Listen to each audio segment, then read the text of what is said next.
Hello အားလုံးပဲမင်္ဂလာပါ MITDC ကိုမြန်လဲကြနေပြီးတော့ကြိုဆိုလိုက်ပါတယ်ဒီမှာဒီနေ့ပြောပြတော့မှာတော့ Advanced Color Creation ကြောင်းလို့ပြပြပေးတော့မှာဖြစ်ပါတယ်အရင်ဆုံး Adobe Photoshop CC 2020ကိုကလေးနှစ်ချက်နှိပ်ပြီးတော့ဖွင့်လိုက်ပါမယ်ဖွင့်လာလို့ရှိရင်တော့ file ထဲကနေပြီးတော့ပုံရင်းတစ်ပုံသွားပြီးပါမယ် file ကနေပြီးတော့ open keyboard ပေါ်ဆိုရင်တော့ Ctrl O နှိပ်ပေးလို့ရပါတယ်မိမဲ့ပုံကိုကလေးလေးချပြီးတော့ open ကိုနှိပ်ပြလိုက်ပါပုံလေးရလာပြီဆိုလို့ရှိရင်တော့ဒီပုံလေးကိုအရင်ဆုံး crop tool လေးနဲ့စိုက်ချိုးပါမယ်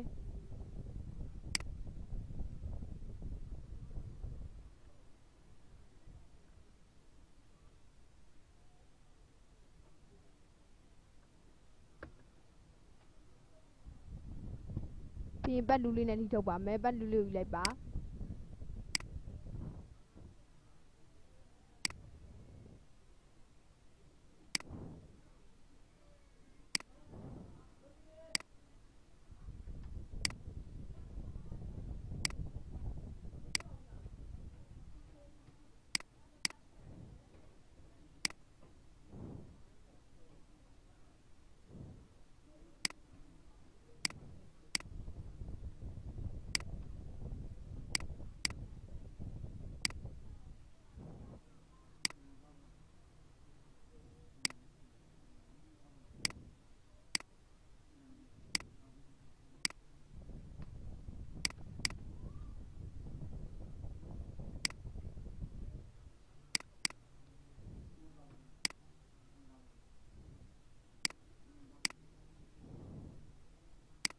ဆိုရင်နားသားဝါးနေရာလေးကိုဝါပအောင်လှီးပါမယ်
ဒီမျိုးမုံဝါးလေးဖြစ်နေတဲ့နေရာဆိုရင်တော့ကြည့်ပြီးတော့ချိန်ပြီးလှီးပါ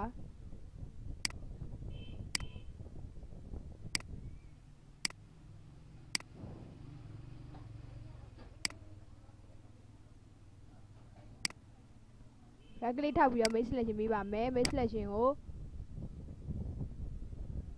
တူလောက်ပြီးလိုက်ပါမယ်ပြီးတော့ရှင်တော့အနောက်ခောက်ပြီးလိုက်ပါ Ctrl ကြီးနဲ့လေယာပွားလိုက်ပါမယ်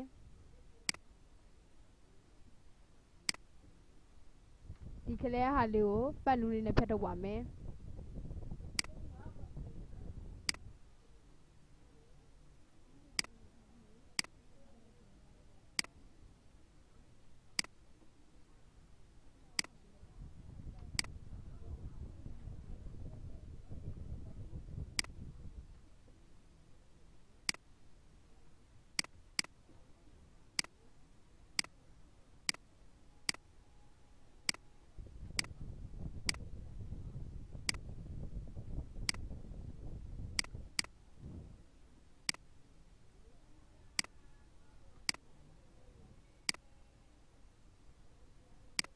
ကလေးထောက် Make Selection ပေးပါပြီးရင် delete လေးနဲ့ဖြတ်ပေးလိုက်ပါ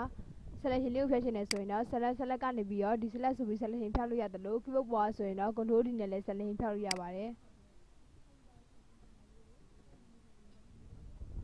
မျိုးရလာလို့ရှိရင်ဒီပုံလေးကိုပဲ Ctrl ချင်တဲ့လေယာပွားလိုက်ပါမယ်လေယာပွားပြီးတော့ရှိရင်တော့ create new layer နဲ့လေယာတစ်ခုယူမယ်ယူပြီးတော့ကလေးထောက်ပြီးတော့ create clip map ကိုနှိပ်ပေးလိုက်ပါနှိပ်ပြီးတော့ရှိရင်တော့ brush tool လေးကိုယူလိုက်ပါမယ်အနားသားဝါးရဲ့ပုံစံလေးကိုယူမယ် ဆိုင်ကိုကြတော့နည်းနည်းသေးပြလိုက်ပါမယ်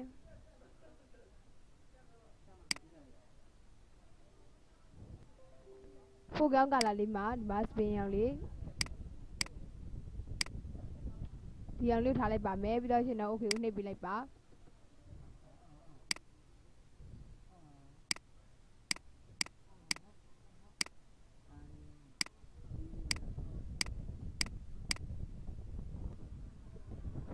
pointer site ကိုဒီဘက်ပေါ်ကခွင်ဆောင်ဝင်ပေးနေတဲ့အကြည့်သေးလုပ်လို့ရပါတယ်ဒီမှာဒီနေရာလေးမှာနည်းနည်း pointer site ကိုသေးပြီးတော့နားသားလေးတွေကို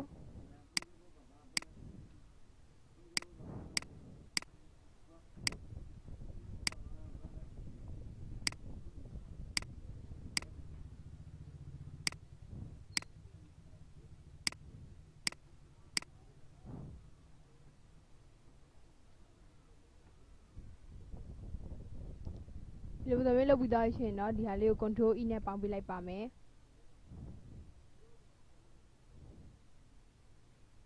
ပေါင်းပြီးသားရှင်တော့ control L နှိပ်လိုက်ပါနှိပ်ပြီးတော့ရှင်အလေးနည်းနည်းချိန်လိုက်မယ် okay control B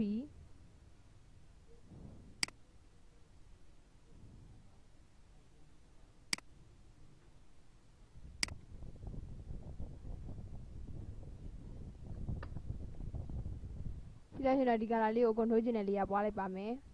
ပွားပြီးတော့ရှင်တော့ဝယ်ကလေးထားပြီးတော့ quick ကလေးဘက်ကိုယူလိုက်ပါယူပြီးတော့ရှင် keyboard ပွား control I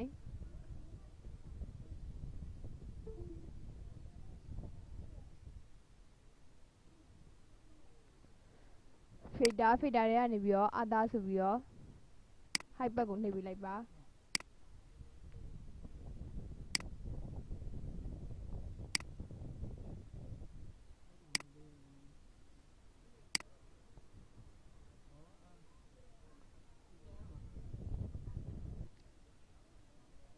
ဟိုက်ဘက်နဲ့လုပ်ပြီးတော့ရှင်တော့ normal ပြီးတော့ over လေးကိုနှိပ်ပြလိုက်ပါ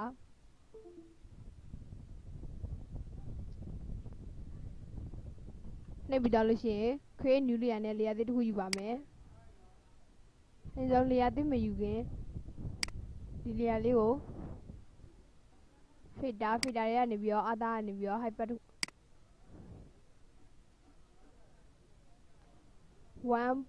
ပဲထားလိုက်ပါမယ်ပြီးတော့ရှင်တော့ okay ကိုနှိပ်ပြလိုက်ပါနှိပ်ပြီးတော့မှ create new layer နဲ့ layer တစ်ခုယူမယ်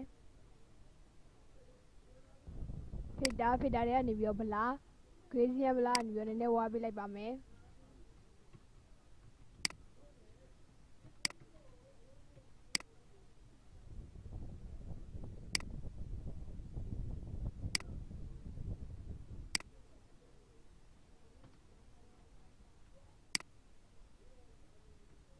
ပြီးတော့ရှင်တော့ဒီ layer နှစ်ခုကို control E နဲ့ပေါင်းပြလိုက်ပါမယ်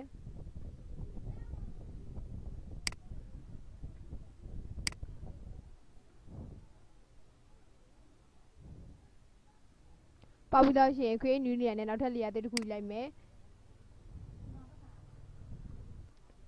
ပြီးရင် color box လေးမှာအနက်ရောင်လေးထားလိုက်ပါမယ်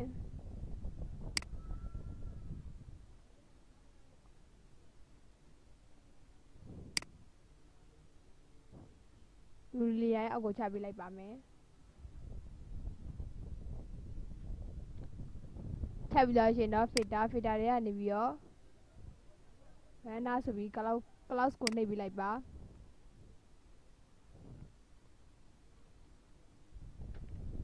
ီလိုပုံစံမျိုးရလာပြီဆိုလို့ရှိရင်တော့မုံဆက်လေးကျနေတဲ့ပုံစံမျိုးလုပ်ပါမယ် create new layer နဲ့ layer တစ်ခုထပ်ယူလိုက်ပါပြီးတော့ရှင် color box လိုလာပြီးတော့အနက်ရောင်လေးကိုထည့်လိုက်မယ်အော်တာဘက်ဆွေးနဲ့ထည့်ပေးလိုက်ပါ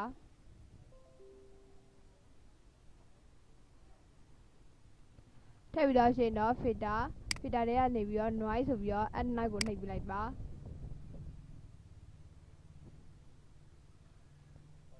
gradient ရဲ့ပြီးတော့ monochromatic ကိုအမှတ်ကြည့်ပေးလိုက်ပါ okay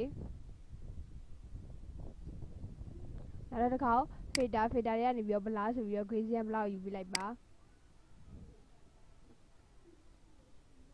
gradient မှာကျတော့2ပဲထားလိုက်ပါမယ်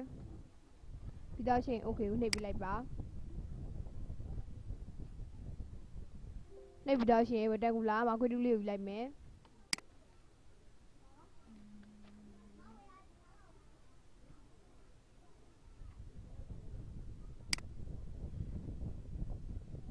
control ချင်တဲ့ layer ပွားလိုက်မယ်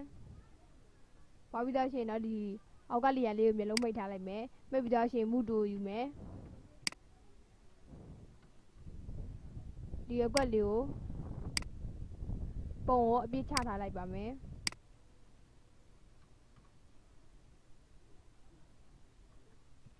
ချပြီးတော့ရှင်တော့အမှန်ချစ် control L အမောင်လေးနဲ့ချပြီးလိုက်မယ်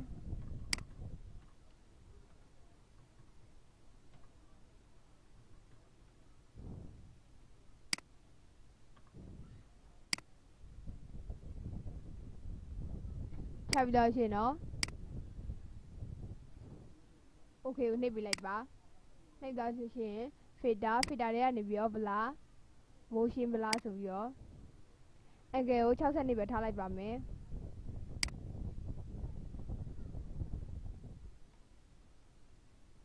မြန်မာ distance ကိုကြာတော့80ထားလိုက်ပါမယ်ပြီးတော့ရှင်တော့ okay ကိုနှိပ်ပြလိုက်ပါပြီးတော့ရှင် normal နေရာမှာ screen ကိုရွေးပြလိုက်ပါရွေးပြလိုက်ရှင်တော့ဒီလိုပုံစံမျိုးလေးမိုးဆက်လေးကျနေတဲ့ပုံစံမျိုးလေးဖြစ်လာပြီဖြစ်ပါတယ်ဒါကကြတော့ Advanced Color Creation ကြောင်းလေးပဲဖြစ်ပါတယ်ဒီပုံလေးကိုတင်ထားခြင်းနဲ့ဆိုရင်တော့ file ကနေပြီးတော့ save as keyboard ပွားဆိုရင်တော့ control shift s ကိုနှိပ်ပြီးလို့ရပါတယ် save on your computer